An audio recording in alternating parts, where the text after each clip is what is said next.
commentateur, je lui donnerai 8 et moi je prendrai 2 minutes. Et puis nous passons au débat. Parce que vous m'entendez? Donc je pense que ce qui est intéressant ici, ce sont les échanges. Et nous parlons bien de la lutte contre le terrorisme et de l'approche mauritanienne. Donc l'intervention autre que celle des conférenciers serait hautement appréciée. Nous l'avons constaté tout de suite avec l'intervention du ministre Gadjo. Et donc ces échanges nous permettent d'avoir des informations utiles, et sachant que le terrorisme, comme nous l'avons dit, nous le vivons partout où nous sommes. Nous avons connu l'expérience libyenne qui n'a pas beaucoup attiré l'attention. Ça a débordé au Mali. Et c'est avec le Mali justement que ça déborde, que la conscience mondiale s'émeut et que les gens commencent à bouger, et à commencer par les Africains. La Mauritanie, comme mes prédécesseurs en ont parlé, a vécu son expérience, a pris des initiatives, a crié, le ministre également l'a dit ici, mais elle n'a pas été entendue. Mais je pense aujourd'hui, et nous comprenons tous que les initiatives de la Mauritanie ou les solutions suggérées par la Mauritanie répondaient bien à la situation que nous vivons actuellement parlant de terrorisme. La Mauritanie a fait un dialogue, les oulémas sont allés dans les prisons, et sur la centaine, 60%, ces gens ont accepté de revenir au droit chemin et pour justement, et ont bénéficié de financement, ont pu donc intégrer la société. Mais ceux qui ont refusé de revenir, qui ont été donc radicaux, et la Mauritanie également a l'autre solution, et c'est la solution de force, et qui a amené donc la constitution de frontières. Au-delà même de nos frontières, nous vivions cette crise à l'intérieur, ce terrorisme à l'intérieur de notre territoire. Aujourd'hui, avec les initiatives qui ont été prises, avec l'engagement de part et d'autre, eh bien, nous avons pu pousser ces terroristes, je les appelle terroristes, on peut même les appeler bandits, et pour les empêcher de s'organiser, pour les empêcher de venir chez nous. Donc, sur cette question, nous avons 2 intervenants.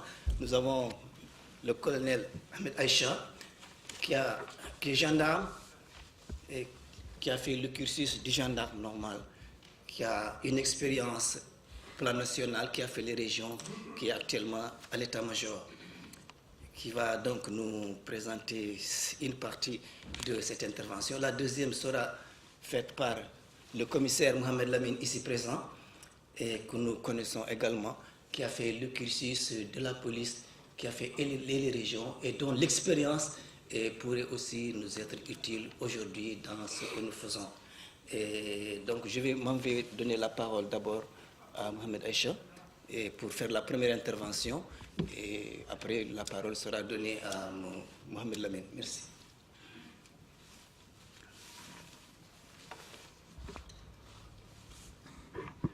Merci, Monsieur le Président.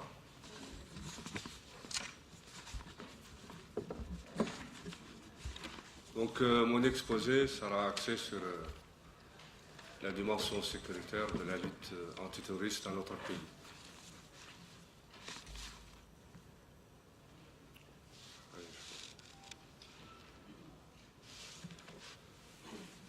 Donc, notre pays, la Mauritanie, dont la carte se trouve devant vous, est situé à la charnière du Maghreb et de l'Afrique subsaharienne. Donc vous voyez ces frontières immenses avec les zones où se déroulent actuellement les opérations menées par l'armée française et la coalition des armées africaines contre les groupes terroristes. Donc il a une frontière, donc cette frontière est estimée à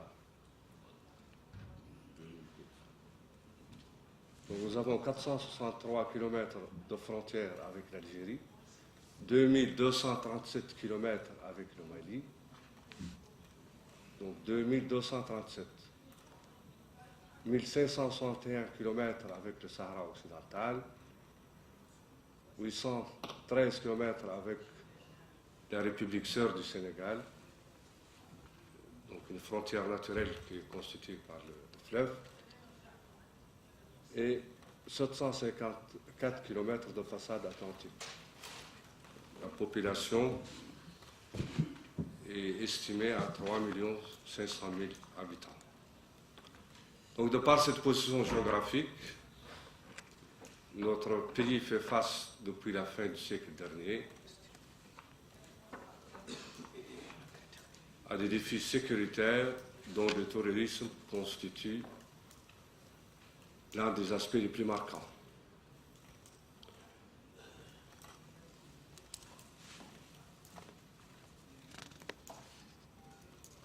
Les attaques terroristes qui ont frappé le pays sont l'œuvre au départ du GSPC, donc le groupe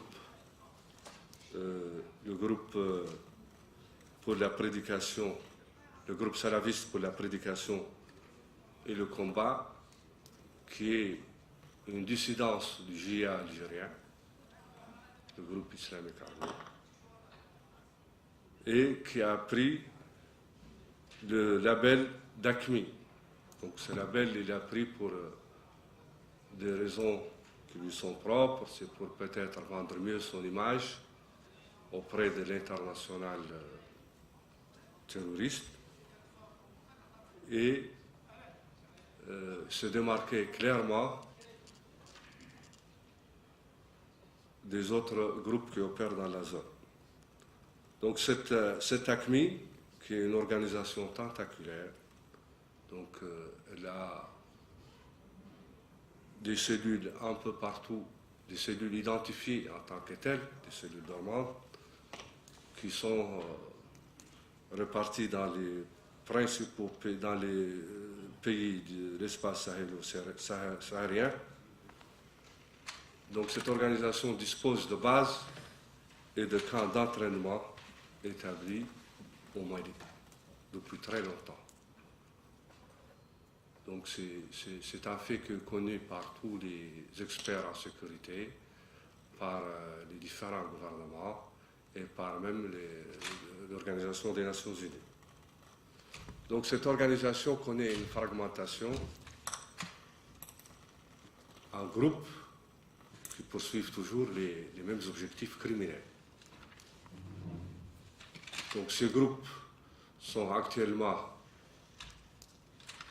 chacun opère de son côté, donc il y a l'AQMI, il y a le Moujao, il y a les signataires par le sang, il y a les Ansar Sharia,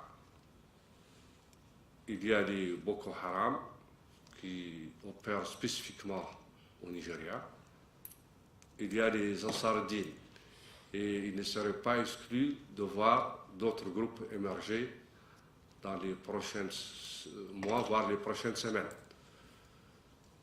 Donc, tous ces groupes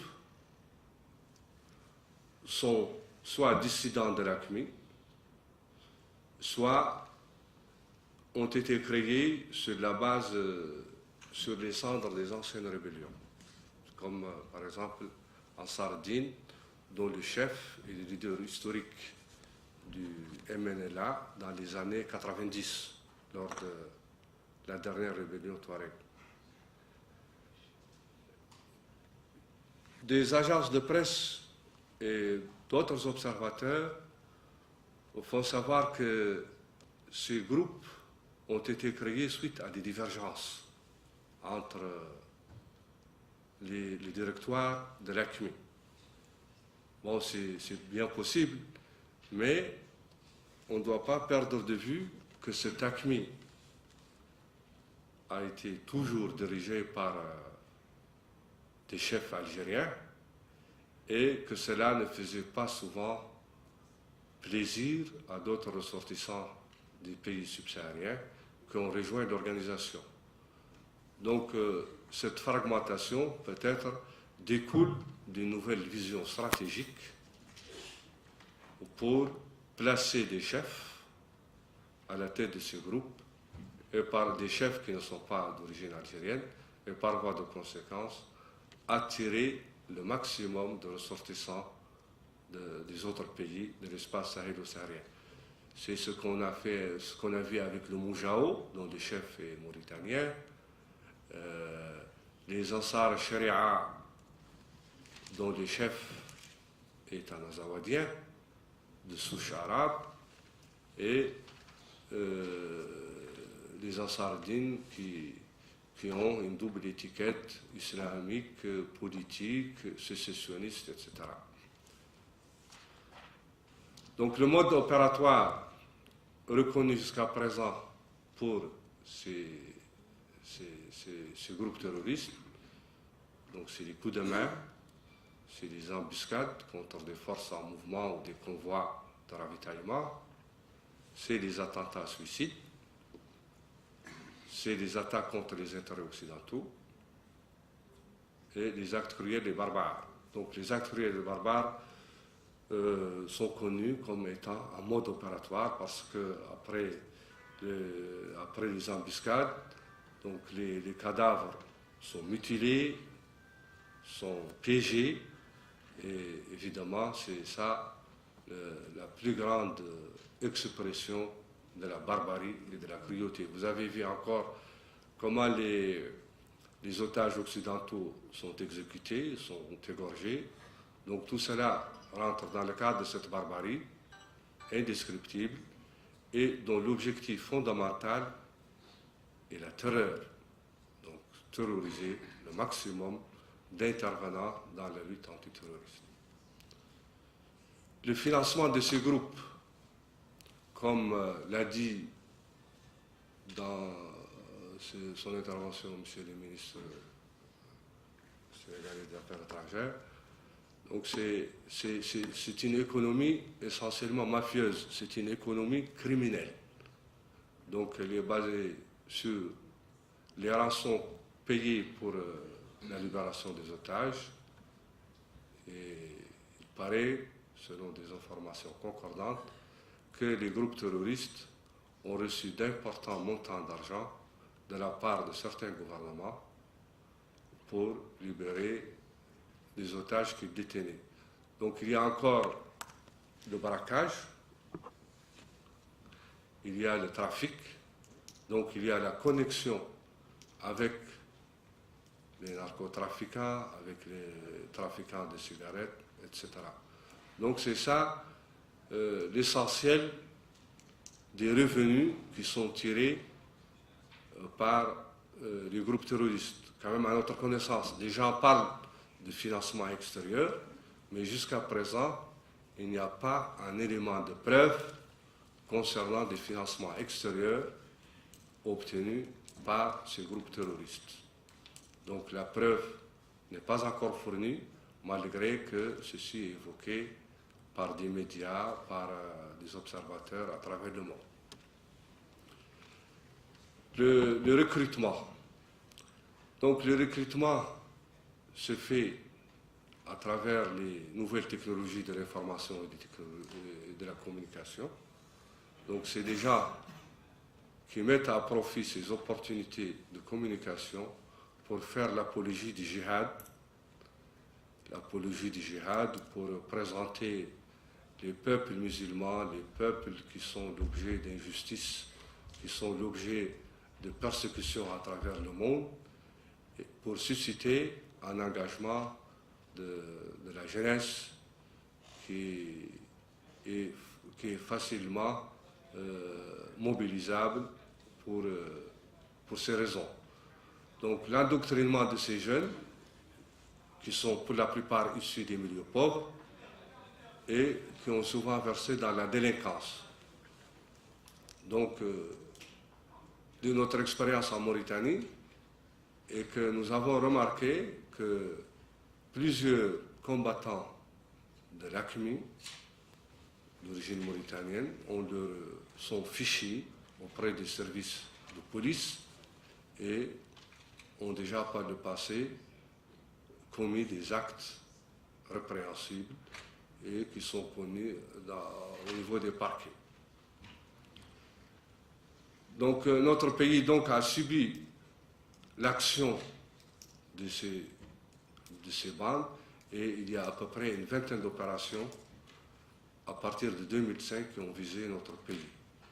Donc la première opération, qui est une opération qui a connu la participation de toutes les katibas de l'AQMI. Il y avait Ben Mokhtar, il y avait Abu Zaid, donc toutes les forces ont convergé vers la base militaire de l'Ukraine. Donc c'est une unité qui est très éloignée et à ce temps le pays n'était pas préparé à cette affaire de terrorisme et c'est une attaque qui a coûté très cher à nos militaires en poste dans cette zone. Donc cette opération est la première du genre qu'a connu notre pays. Donc en 2007, il y a eu un braquage des recettes douanières au niveau du port de Nouakchott. Donc 4 hommes armés sont venus en plein jour et ont braqué un fourgon sur la route qui relie la ville au port. Donc ils sont emparés d'un important pactole et nous avons par la suite réussi à arrêter les auteurs de ce braquage et ils ont reconnu que l'argent qu'ils ont subtilisé a été envoyé au nord du Mali. Donc ce qui fait que ça a servi dans cette économie mafieuse de soutien pour les actions terroristes. Donc en 2007, il y a eu la tuerie d'Alep. Donc au début, c'était une tentative de kidnapping de touristes français et qui ont par la suite été froidement assassinés par ces terroristes que nous avons pu arrêter par la suite et qui sont actuellement en prison. Donc ils ont été condamnés à de lourdes peines. Donc ça, c'est l'énumération des attaques que nous avons connues. Donc décembre 2007, février 2008.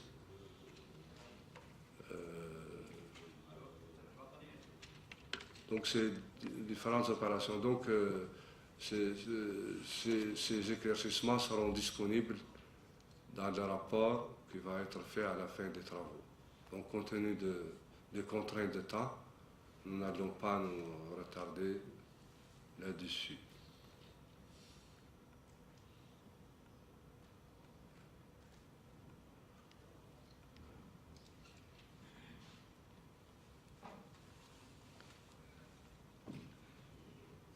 On va faire une projection rapide.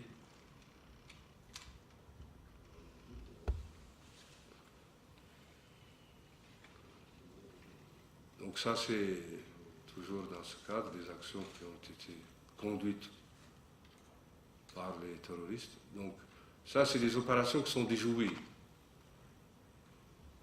Donc nous avons, les services de sécurité ont démantelé une organisation qui tentait de s'implanter dans le pays. C'était en 2008. Donc c'est une organisation qui a prêté, dont les membres ont prêté allégeance à un émir qui était envoyé par l'AQMI à cette fin. Et l'émir de cette organisation et tous ses membres ont été arrêtés et jugés.